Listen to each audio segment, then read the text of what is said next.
बांग्लादेश में बंधक संकट जल्द खत्म होने के आसार हैं। ढाका में सुरक्षा बलों ने होले आर्टिसन बेकरी रेस्टोरेंट से अब तक 12 लोगों को छुड़ा लिया है। इनमें महिलाएं और बच्चे शामिल हैं। रिहा कराए गए लोगों में एक विदेशी भी शामिल है। 5 आतंकी मारे गए हैं, 2 फरार और 1 को जिंदा पकड़ा गया है। करीब 11 घंटे बाद सुरक्षा बलों ने आज सुबह 7:15 बजे के करीब कमांडो ऑपरेशन शुरू किया। इसमें स्पेशल नेवी कमांडोज भी शामिल हैं।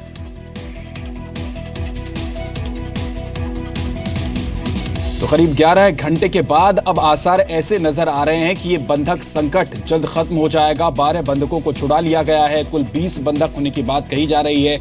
और आपको बता दें कि जो आतंकी जिन्होंने लोगों को बंधक बना रखा था, उनमें से 5 आतंकियों को मार गिराया गया है और इसके अलावा 1 आतंकी को जिंदा पकड़ा गया है। 2 आतंकी फरार हो गए हैं, ये भी खबर है।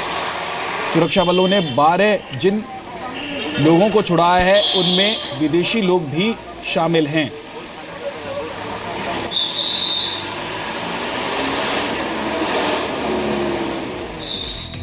अब न्यूज़ 20 की बाकी खबरें आपको दिखाते हैं। बांग्लादेश की राजधानी ढाका की होले आर्टिसन बेकरी में करीब 12 घंटे बाद बंधक संकट खत्म होने ही वाला है। बांग्लादेश पुलिस ने बंधकों को छुड़ाने के लिए कमांडो कार्रवाई शुरू कर दी है। होले आर्टिसन बेकरी रेस्टोरेंट से गोलियों और धमाके की आवाज आ रही है। सूत्रों के मुताबिक करीब 100 कमांडोज ने रेस्टोरेंट को चारों तरफ से घेर लिया है।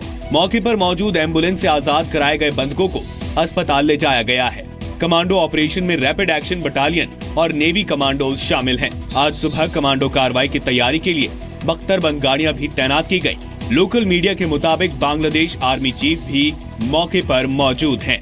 कल रात बांग्लादेश के समय के मुताबिक रात 9:20 पर 9 बंदूकधारी ढाका के गुलशन डिप्लोमेटिक जोन में मौजूद होले आर्टिसन बेकरी में घुस गए और करीब 20 लोगों को बंधक बना लिया। इनमें 17 विदेशी नागरिक भी शामिल हैं। लोकल मीडिया रिपोर्ट के मुताबिक बंधकों में एक भारतीय लड़की भी शामिल है, जिसके पिता बेकरी के बाहर मौजूद हैं। एक ड्राइवर के मुताबिक बंधकों में 5 जापानी भी शामिल हैं। बांग्लादेश में इटली के राजदूत मारियो पाल्मेर ने दावा किया है कि इटली के 7 लोग भी बंधकों में शामिल हैं। सुरक्षा बलों ने रात भर हमलावरों से बातचीत की कोशिश करके मामले को निपटाने की कोशिश की, लेकिन सफलता नहीं मिलने के बाद सुबह ऑपरेशन लॉन्च कर दिया।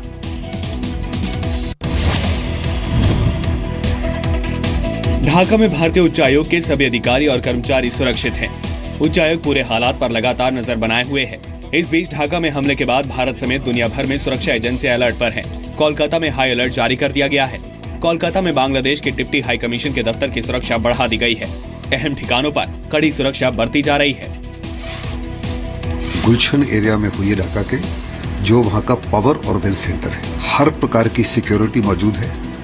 उसके बावजूद भी इस इलाके में अटैक होना इटसेल्फ जाहिर करता है कि लॉ एंड ऑर्डर उतना मजबूत नहीं है जितना होना चाहिए।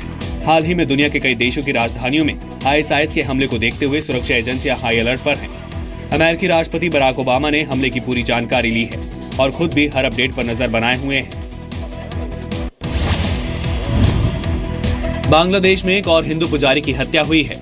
झिनाइदा जिला में शुक्रवार को पुजारी श्यामानंदो दास की 3 अज्ञात लोगों ने धारदार हथियार से हत्या कर दी। श्यामानंदो दास वहां राधा मोहन गोपाल मठ में पुजारी थे। इस साल बांग्लादेश में हिंदू पुजारी की हत्या का यह तीसरा मामला है। 7 जून को झिनाइदा में ही 65 साल के पुजारी आनंद गोपाल गांगुली की हत्या हुई थी। इससे पहले फरवरी में एक मंदिर के भीतर ही जोगेश्वर दशाधिकारी के नाम के पुजारी की चाकू घोंपकर हत्या हुई थी। कुल मिलाकर बांग्लादेश में इस साल 6 हिंदू अल्पसंख्यकों की हत्या की गई है। बांग्लादेश में इन हत्याओं का शक ISIS पर है। पिछले महीने एक अभियान चलाकर बांग्लादेश पुलिस ने 3000 से ज्यादा लोगों को गिरफ्तार किया था। देश में सभी धर्म के लोगों के लिए एक कानून लागू करने की तरफ सरकार ने कदम बढ़ा दिया है। कॉमन सिविल कोड के मामलों पर सरकार ने लॉ कमीशन से राय मांगी है। हाल ही में सुप्रीम कोर्ट ने कहा था कि वो इस मामले पर जनता और अदालत में व्यापक बहस चाहती है। कोर्ट ने मुस्लिम महिलाओं के 3 तलाक के मुद्दे पर सुनवाई के दौरान ये बात कही थी। I requested the law commission to give me a report with regard to all this. Common civil code के तहत शादी, तलाक और संपत्ति में अधिकार जैसे मामले आते हैं। कॉमन सिविल कोड को कई बार चुनावी घोषणा पत्र का हिस्सा बना चुकी बीजेपी ने सरकार के फैसले को सही बताया है, लेकिन विपक्षी दलों ने इसे यूपी चुनाव से पहले वोटों के ध्रुवीकरण की साजिश बताया। मैं समझता हूं कि देश के सब के लोगों के लिए कानून व्यवस्था सभी साधन सभी बराबर होनी चाहिए। यह आम लोगों की एक बहुत बड़ी मांग बहुत लंबे समय से चली आ रही थी और मुझे खुशी है कि कानून मंत्रालय ने इस विषय में आगे बढ़े। बीजेपी क्या है? बीजेपी जिसका ग्राफ गिर गया है वो गिर की तरह रोज चाल बदलते रहता है। हर नया बात गिर की तरह खदेड़ो तो भागता है लंग लगा कर। प्रधानमंत्री नरेंद्र मोदी 5 दिनों की यात्रा पर 7 जुलाई को अफ्रीका जाएंगे। 4 देशों की यात्रा में पीएम मोदी मोजाम्बिक, दक्षिण अफ्रीका, तंजानिया और कीनिया जाएंगे। अफ्रीका में चीन अपना प्रभाव बढ़ा रहा है और यात्रा का मकसद इन देशों से भारत के संबंधों को और गहरा करना है। Prime Minister Shri Narendra Modi will be visiting Mozambique, South Africa, Tanzania and Kenya from 7th to 11th July 2016. On 7th July in Mozambique, the Prime Minister will have bilateral discussions with President Nyusi. PM Modi सबसे पहले 7 जुलाई को Mozambique जाएंगे। 8 और 9 जुलाई को प्रधानमंत्री मोदी दक्षिण Africa में रहेंगे, जहां राष्ट्रपति जेकब जुमा के साथ उनकी मुलाकात होगी। हाल ही में राष्ट्रपति प्रणब मुखर्जी और उपराष्ट्रपति हामिद अंसारी ने अफ्रीकी देशों की यात्रा की थी। अफ्रीका के साथ भारत का कारोबार अभी $75 अरब है और पिछले 4 साल में भारत ने वहाँ $7 अरब से ज्यादा की आर्थिक मदद दी है। पाकिस्तान ने बातचीत में देरी के लिए भारत पर बहाना बनाने का आरोप लगाया है, लेकिन भारत ने सीधा जवाब देकर कहा है कि वार्ता से पहले पठानकोट हमले के दोषियों पर कार्रवाई जरूरी है। विदेश मंत्रालय के प्रवक्ता विकास स्वरूप ने कहा है कि बातचीत से भारत कभी पीछे नहीं हटा है, लेकिन बातचीत से पहले पाकिस्तान को पठानकोट के गुनहगारों के खिलाफ एक्शन लेना होगा।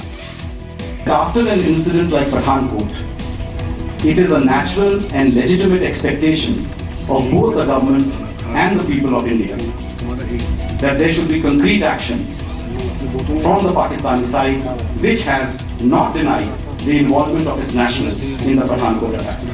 पाकिस्तान के प्रधानमंत्री के विदेश मामलों के सलाहकार सरताज अजीज की दलील है कि बातचीत पठानकोट जैसे हमले की वजह से नहीं रुकनी चाहिए। I don't see why such incidents should suspend the dialogue, because the dialogue includes one group on terrorism-related activities. So when the dialogue starts, we can exchange progress reports or whatever we have to do on that basis also. 26/11 Mumbai हमलों के बारे में विदेश मंत्रालय ने साफ किया कि पाकिस्तान की तरफ से भारत को गवाहों की कोई लिस्ट नहीं सौंपी गई है और न ही कोई सबूत मांगे गए हैं। कल पाकिस्तान ने कहा था कि 26/11 पर भारत से और सबूत मांगे गए हैं।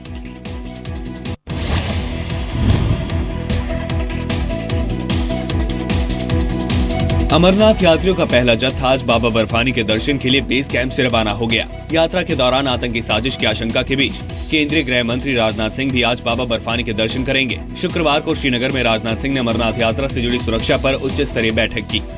बैठक में जम्मू कश्मीर के गवर्नर NN बोरा, CM महबूबा मुफ्ती और सुरक्षा अधिकारी भी मौजूद रहे। पिछली महीने में जो 2 घटनाएं हुई, आप लोग अच्छी तरह वाकिफ हैं, वो एक रियली एक चैलेंज है, लेकिन अब की बार जो है एडिक्वेट सिक्योरिटी डिप्लॉयमेंट जो है इन प्लेस है। कड़ी सुरक्षा के बीच बाबा बर्फानी के दर्शनों के लिए पहला जत्था जो है यहाँ से नुनवन बेस कैंप से रवाना हुआ। आप देख सकते हैं कैसे तमाम जो सुरक्षा के आला अधिकारी हैं वो यहाँ पर मौजूद हैं, चाहे CRPF हो, जम्मू कश्मीर पुलिस हो। शुक्रवार को 1282 अमरनाथ यात्रियों का पहला जत्था बाबा बर्फानी के दर्शन के लिए जम्मू से रवाना हुआ था। हमें कोई दिक्कत नहीं है, अच्छा लग रहा है, सब बहुत अच्छी है। इंडियन आर्मी को मैं वेरी गुड देना चाहता हूँ और बहुत अच्छा लग रहा है क्योंकि हर जगह सिक्योरिटी अलर्ट थी। 2 जुलाई से 18 अगस्त तक चलने वाली अमरनाथ यात्रा की सुरक्षा में करीब 20,000 जवान तैनात हैं। ड्रोन और CCTV कैमरे की मदद से संदिग्ध गतिविधियों पर नजर रखी जा रही है।